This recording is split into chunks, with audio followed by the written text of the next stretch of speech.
हमारे देश हिंदुस्तान में रिश्तों को काफ़ी महत्व दिया जाता है। इसीलिए लोग अपने रिश्तों को बचाने के लिए किसी भी हद तक कदम उठाने को तैयार हो जाते हैं। आज की कहानी में भी सेम कुछ ऐसी होता है, जिसकी वजह से कई लोग हमेशा के लिए सलाखों के पीछे पहुंच जाते हैं। नमस्कार, आदाब, मैं हसमुद्दीन और आप देख रहे हैं सफ़र क्राइम तक। आज की जो सच्ची घटना मैं आपको सुनाने वाला हूं, दरअसल ये घटना है उत्तर प्रदेश की। उत्तर प्रदेश का एक ज़िला पड़ता है बस्ती, और इसी बस्ती का एक थाना पड़ता है कोतवाली। कोतवाली थाने के अंतर्गत एक इलाका आता है बड़ेवन। बात कर रहा हूँ मैं 10 मार्च 2018 की सुबह। दरअसल बड़ेवन के फ्लाईओवर के नीचे एक व्यक्ति का डेड बॉडी लोगों को बरामद होता है। लोग जब डेड बॉडी को देखते हैं तो सबको यही लगता है कि शायद उसकी एक्सीडेंट हुआ है। तभी उन्हीं में से एक व्यक्ति इस बात की जानकारी पुलिस को दे देता है। इधर पुलिस को जैसे ही सूचना मिलती है, पुलिस अपने टीम के साथ घटनास्थल पर पहुंचती है और सबसे पहले डेड बॉडी को चेक करती है। तो मालूम चलता है कि मरने वाले लड़के की उम्र लगभग 22 साल के आसपास है। पुलिस जब उस डेड बॉडी को चेक करते तो पुलिस को साफ अंदाज़ा लग जाता है कि उसकी एक्सीडेंट नहीं हुई है, बल्कि उसकी हत्या की गई है। क्योंकि उसके शरीर पे कोई भी चोट या खरोच का निशान नहीं था, बल्कि उसके सर के पिछले हिस्से पे एक गहरा जख्म था। उसके डेड बॉडी को देख करके पुलिस ये भी अंदाज़ा लगाती है कि शायद उसकी हत्या उस जगह पे नहीं की गई है, बल्कि हत्या कहीं और की गई है और वहाँ पे लाकर उसके डेड बॉडी को ठिकाने लगाया गया है। पुलिस जब उसके कपड़ों को तलाश करती है तो उसके पॉकेट से एक आधार कार्ड मिलता है। दरअसल वो आधार कार्ड भी उसी लड़के का था, जिस पे उसका नाम विवेक चौहान लिखा था। विवेक चौहान जो गोरखपुर के बरगदवा गांव का रहने वाला है। विवेक के पिता का नाम गोविंद चौहान। पुलिस सबसे पहले डेड बॉडी को अपने कब्जे में लेती है और उसे पोस्टमार्टम के लिए भेज देती है। पुलिस जब थाने में आकर के इसकी कार्रवाई कर रही होती है, तभी दोपहर के वक्त एक व्यक्ति रोते बिलखते थाने में पहुंचता है। व्यक्ति रोते बिलखते पुलिस वालों से कहता है कि साहब, मेरा नाम विजय पाल चौहान है और मैं मूड़ाघाट गांव का रहने वाला हूं। विजय पाल पुलिस वालों से कहता है कि साहब, मेरी बेटी किरण रात को अचानक कहीं गायब हो चुकी है। किरण, जिसकी उम्र है लगभग 20 साल के आसपास। पुलिस विजय पाल के तहरीर पर किरण की गुमशुदगी का रिपोर्ट दर्ज करती है और फिर किरण की तलाश करना शुरू कर देती है। पुलिस अभी इधर किरण की तलाश कर ही रही थी, तभी शाम के वक्त ही पुलिस को ये सूचना मिलता है कि मूड़ाघाट गांव के अंतर्गत एक खेत में एक लड़की का डेड बॉडी पड़ा है। पुलिस को जैसे ही सूचना मिलती है, पुलिस अपने टीम के साथ घटनास्थल पर पहुंचती है और उस लड़की की डेड बॉडी को जब देखती है तो मालूम चलता है कि मरने वाली लड़की कोई और नहीं बल्कि किरण ही है। पुलिस सबसे पहले किरण के माता पिता को खबर देती है और उसके डेड बॉडी को चेक करती है। पुलिस जब किरण की डेड बॉडी को चेक करती है तो मालूम चलता है कि उसके सर पे भी एक गहरा जख्म का निशान था। इधर किरण के माता पिता को जब मालूम चलता है, सब के सब घटनास्थल पे पहुंचते हैं और किरण की जब डेड बॉडी को देखते हैं, चीख चीख करके रोने लगते हैं। पुलिस जब विजय पाल से किरण की हत्या के बारे में पूछताछ करती है तो विजय पाल कहता है कि साहब, मुझे नहीं मालूम है कि मेरी बेटी की हत्या किसने किया है।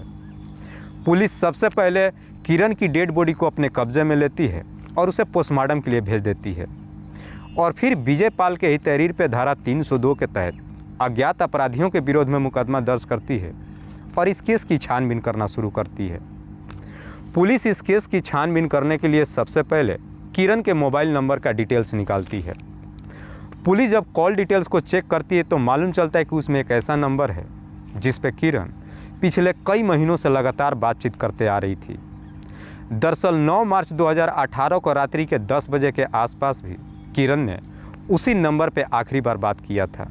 पुलिस जब उस नंबर का डिटेल्स निकालती है तो मालूम चलता है कि सुबह में पुलिस को जो डेड बॉडी विवेक का मिला था, वो नंबर विवेक के ही नाम पर रजिस्टर्ड था।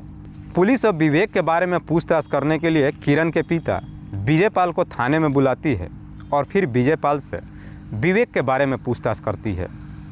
तो विजय पाल कहता है कि साहब, मैं किसी विवेक को नहीं जानता हूं। लेकिन विजय पाल जैसे ही विवेक को पहचानने से इनकार करता है, पुलिस को विजय पाल के ऊपर गहरा शक चला जाता है, क्योंकि पुलिस इससे पहले ही विवेक की पूरी जन्म कुंडली निकाल चुकी थी। दरअसल विवेक कोई और नहीं बल्कि विजय पाल के ही साढ़ू का बेटा है। विजय पाल जैसे ही विवेक को पहचानने से इनकार करता है, पुलिस अब विजय पाल से सख्ती से पूछताछ करना शुरू करती है। पुलिस विजय पाल से कहती है कि तुमने जो कुछ भी किया है सच सच बता दो। अगर तुमने सच बता दिया तो यकीन मानो हम तुम्हें अदालत से कम सज़ा दिलवाने की कोशिश करेंगे। पुलिस जैसे इस तरह की बातें विजय पाल से कहती है, विजय पाल तुरंत ही पुलिस वालों का पैर पकड़ लेता है और रोते बिलखते पुलिस वालों से कहता है कि साहब मुझसे गलती हो गई। दरअसल मैं विवेक को मारना नहीं चाहता था। लेकिन विजय पाल जब इस हत्या की पूरी कहानी बताता है तो वाकई में इसे सुनने के बाद खुद विवेक के पिता गोविंद के भी अपने कानों पर यकीन नहीं होता है। विजय पाल, जिसकी पत्नी का नाम है शर्मिला देवी, विजय पाल के टोटल 3 बच्चे हैं, जिसमें 2 बेटा और 1 बेटी। बड़े बेटे का नाम शंभू, दूसरी बेटी किरण और सबसे छोटा बेटा गुलाब। किरण, जिसकी उम्र है लगभग 20 साल, जो अपने ही इलाके से बीए की पढ़ाई कर रही है। इधर विवेक अपने माता पिता का इकलौता संतान है। विवेक की कोई बहन नहीं है, लेकिन जब भी रक्षाबंधन आता है विवेक राखी बंधवाने के लिए तरस जाता है। इसीलिए विवेक की मां सुमन देवी अपनी बड़ी बहन शर्मिला देवी की बेटी किरण को अपने घर पे बुलाती है और किरण से ही विवेक को राखी बंधवाती है। हर साल किरण ही विवेक को राखी बांधती है। लेकिन घटना से ठीक 1 साल पहले जब किरण एक बार राखी बांधने के लिए विवेक के घर पे जाती है तो विवेक किरण को गिफ्ट में एक मोबाइल दे देता है। इधर किरण को जब मोबाइल मिल जाता है उसके बाद से उसी मोबाइल के ज़रिए विवेक और किरण एक दूसरे से बातचीत करने लगते हैं। दोनों के बीच में हालांकि भाई बहन का रिश्ता होता है, लेकिन बातचीत करते करते न जाने दोनों कब एक दूसरे के करीब आ जाते हैं। किरण और विवेक जैसे ही दोनों एक दूसरे के करीब आ जाते हैं, दोनों के बीच में प्रेम प्रसंग शुरू हो जाता है। लेकिन इस बात की जानकारी दोनों के घर परिवार वालों को मालूम नहीं चलता है। उसके बाद से विवेक अब किरण से मुलाकात करने के लिए अक्सर उसके घर पे ही जाना शुरू कर देता है। दोनों के प्यार का परवान जब चढ़ता है, विवेक और किरण शादी करने का फैसला कर लेते हैं। लेकिन जैसे ही कुछ महीने का समय गुजरता है, एक दिन इस बात की जानकारी किरण के पिता विजय पाल को मालूम चल जाता है।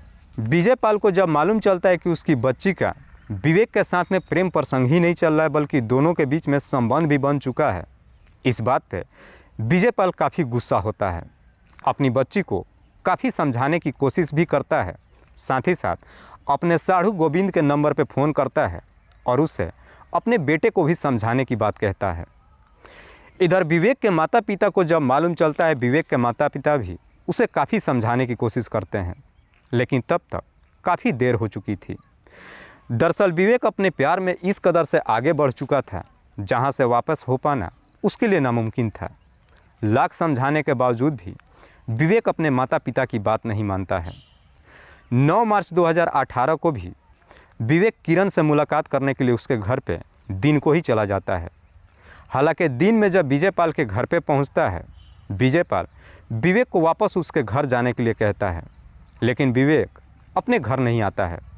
रात्रि होने का इंतज़ार करने लगता है। जैसे ही रात्रि का वक्त होता है, विजय पाल का पूरा परिवार खाना वाना खा करके सो जाता है।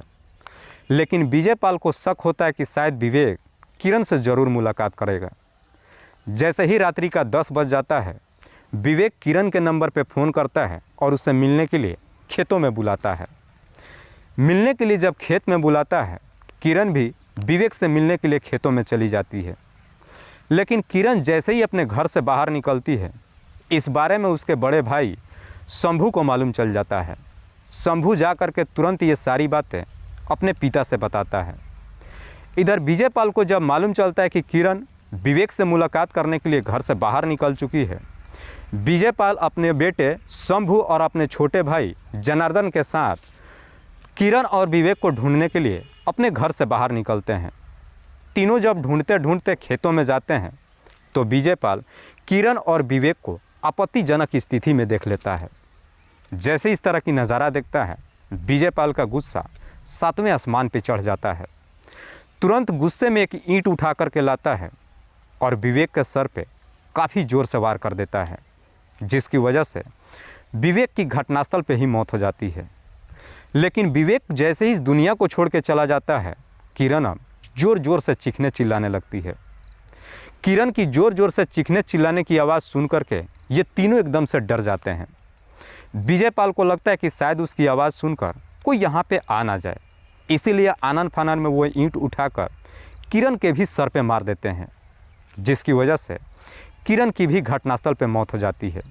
किरण और विवेक जैसे इस दुनिया को छोड़ के चले जाते हैं, उसके बाद से विजयपाल और उसके भाई और उसके बेटे तीनों एकदम से डर जाते हैं। तीनों को अब ये डर सताने लगता है कि अब इन्हें पुलिस ज़रूर पकड़ लेगी। इसीलिए विजयपाल अपने भाई और बेटे के साथ तीनों अपने आप को बचाने के लिए एक प्लान बनाते हैं। वहाँ से विवेक की डेड बॉडी को उठा करके फ्लाईओवर के नीचे ले जा करके डाल देते हैं, ताकि लोगों को जब डेड बॉडी बरामद होगा तो सबको यही लगेगा कि शायद विवेक की एक्सीडेंट हुआ है।